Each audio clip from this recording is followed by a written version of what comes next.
kuniga 83 mingdan, oyiga esa korzinka narxi 2.490.000 so'mdan tushadigan 24 oyga 2010-yilda ishlab chiqarilgan Sons tramlyor do'stlar. Umumiy hisobda 360 ming yurgan. Motor hadoyi korobkasida ishi yo'q.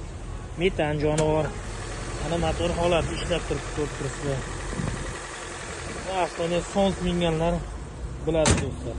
Ana shu mashinani boshiga atiga 12 million so'm, 24 oyga esa 2,5 million so'mdan oyma-oy qidirasiz do'stlar.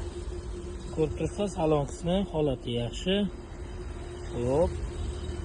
Bunga qiziq bo'lsa, mana kelib ko'rib, tepasida savdosini qilib, hech qanaqa peniyalarsiz, kechiktirilgan 2-3 kun darrov qo'shimchalarsiz qilib beramiz. Mana shu mashinaga. Agar sizda bosh to'lovga boshqa mashina bo'lsa ham olib qolamiz do'stlar. Sizda sotiladigan mashina bo'lsa, bemalol Telegram raqamini qoldiraman, tashlab berishingiz mumkin. O'zingizlarni ehtiyot qilinglar, charchamanglar, sog' bo'linglar.